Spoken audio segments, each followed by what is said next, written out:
I remember immersing myself in the game in such a way as if I had been given a task to create an opening of my own. And this mindset led to what might be the best idea I've ever had in my entire chess career. After e4, e6, White played d3, intending to transpose into the King's Indian attack.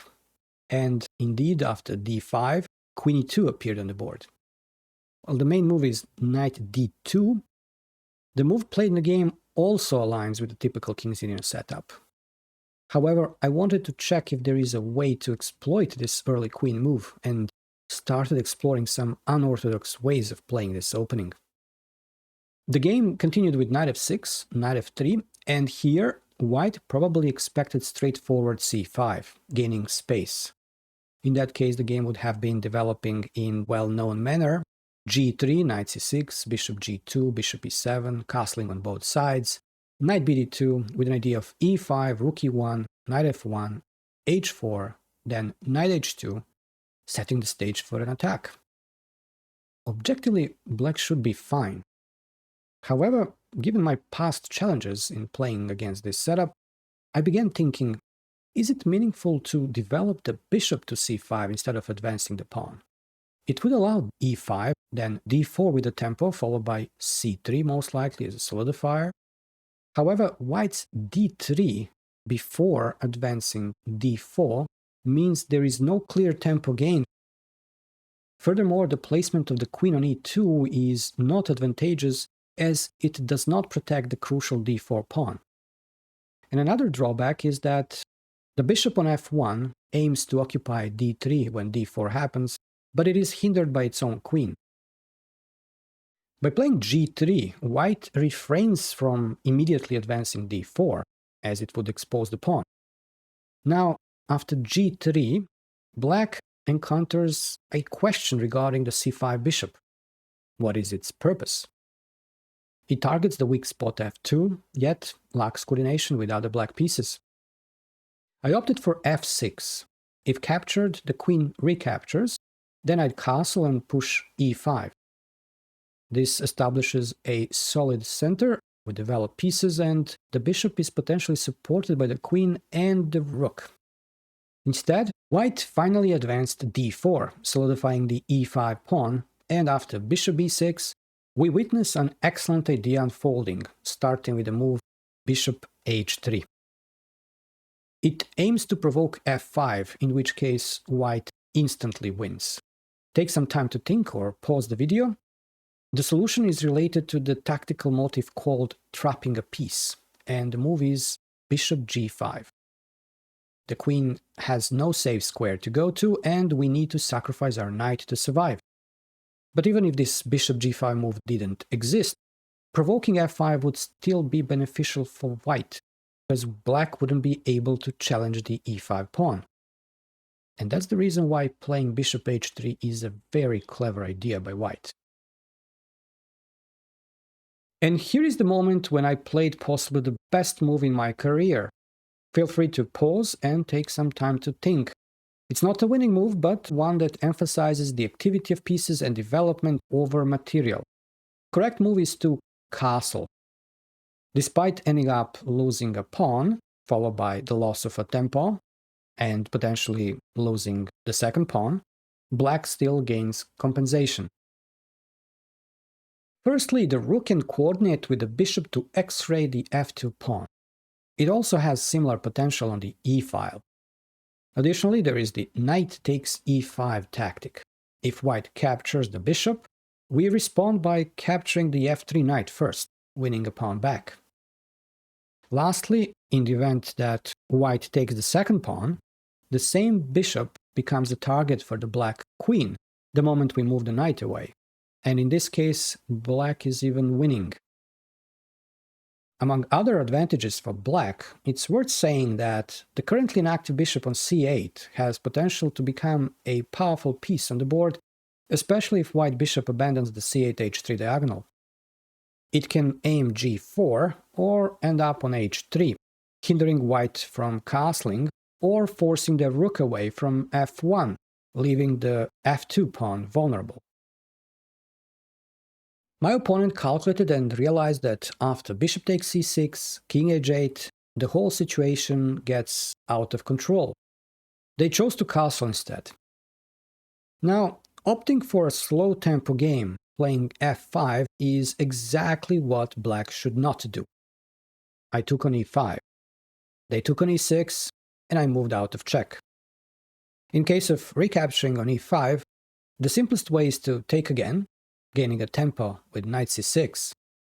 This involves sacrificing the d5 pawn, but after bishop takes e6, queen takes e6, and rook takes f3, black becomes very dangerous.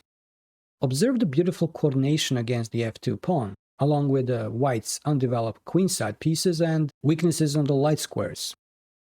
There is at least compensation for the pawn. Returning to the game, white opted for bishop g5, but the issue with this move is that after the straightforward queen e8, white is facing additional inconveniences. The other bishop comes under attack, and its only viable move is to capture on d5, otherwise e4 with devastating consequences. In response, I chose c6 to ensure that the bishop never regains the option to return to g2.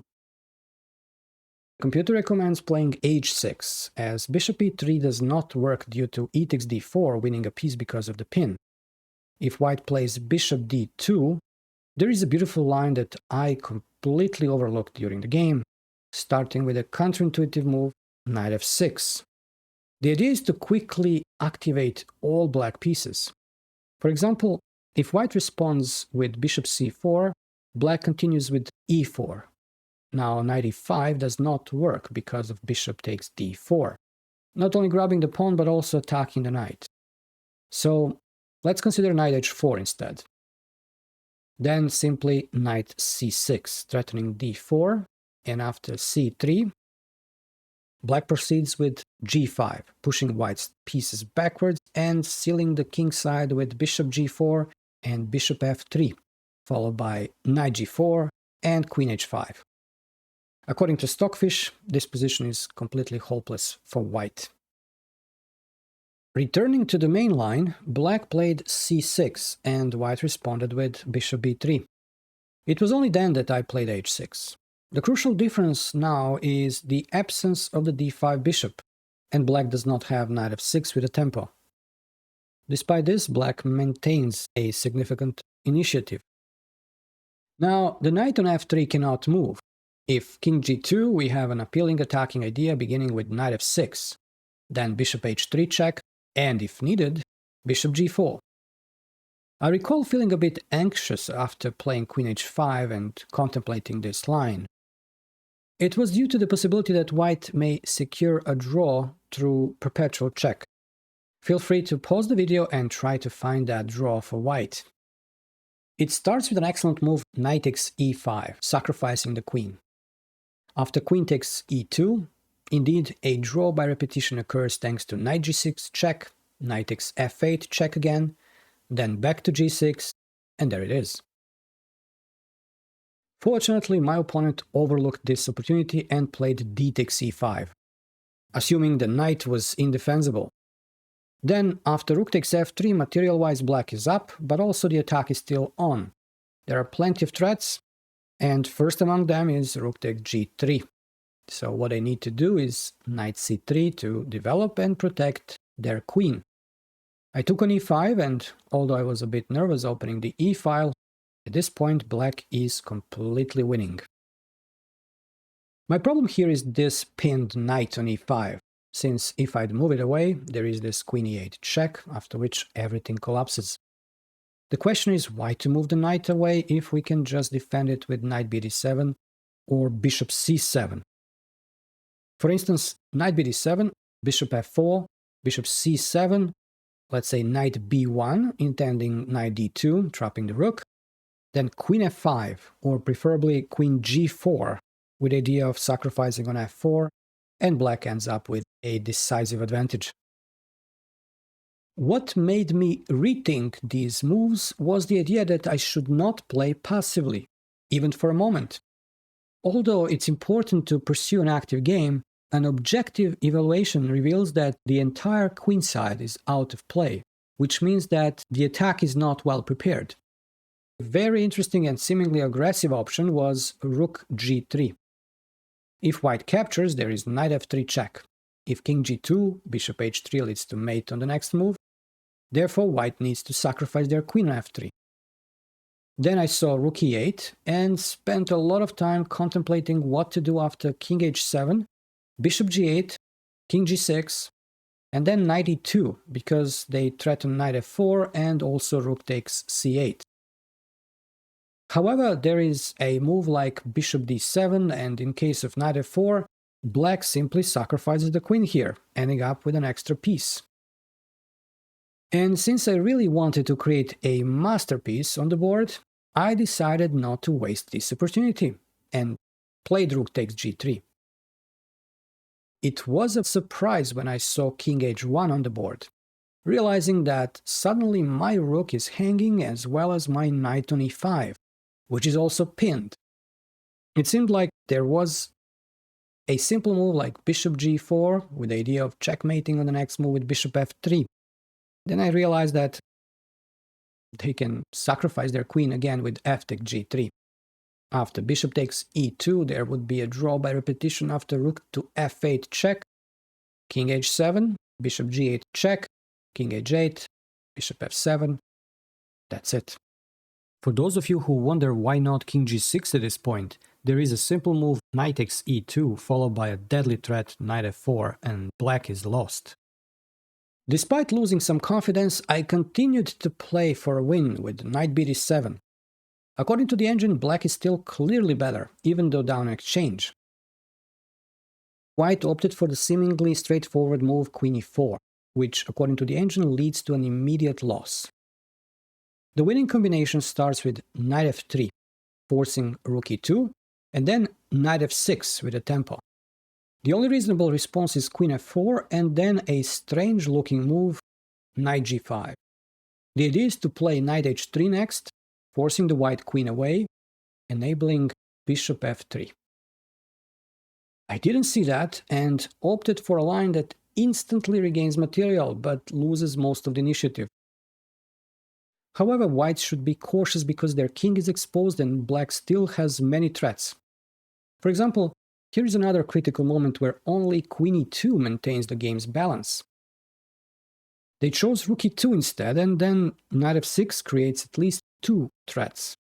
If white plays queen e7 or queen b4, one possibility leads to queen h3 followed by queen f1 mate, while the other results in capturing on d2, freeing up the f3 square for the queen, with mate to follow. My opponent played the best move, queen f4, after which I didn't realize that a simple rook f8 with knight e7 to follow is completely winning. The engine provides the following line: bishop c4, knight e7, and now the best is to sacrifice the queen on f8, which is same as resigning. That's because in case of queen e4, there is queen h3, and if rook g2, knight takes d2, rook takes d2, and then rook f1, bishop takes f1, queen takes f1, mate. Unfortunately, I opted for knight takes d2, simplifying instead of maintaining the pressure. Interestingly, the engine still assesses black's advantage to be nearly 2 points. At this point, I felt like this is another critical moment, so I started to think longer than usual, but despite of my efforts, ended up feeling disappointed as I couldn't find any satisfying variation. The engine's preferred move is bishop c5, aiming to secure control over the f8 square for a potential rook f8 in the near future. I chose the fourth best move, bishop a5, pinning the c3 knight, potentially doubling their pawns, and opening up the possibility to play knight e4. Seems reasonable, but the game starts to take on a more positional tone, and according to the engine, black is now only slightly ahead. We had rook f2, bishop takes c3, pawn takes c3, and queen e5, centralizing the queen and establishing coordination with the rook. However, playing rook e3 would have provided better coordination perspective. the rook in front of the queen would have created the threat of rook e1.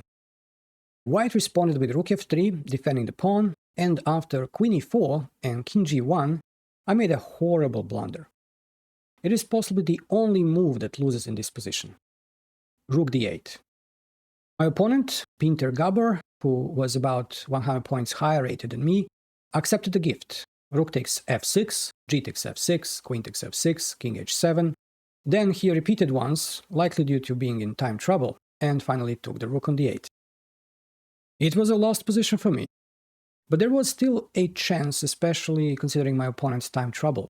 So I checked, and checked again, and again. But after queen h4, it seemed like it was over. I attempted one more check, and if king g2, there would be no more checks. It would be time to resign. However, under time pressure, my opponent played queen g4, which allows perpetual check with queen f1 and queen f6, while in case of king h5 there is queen e5 check, forcing the king back to h4. So after all that chaos, the game ended in a draw.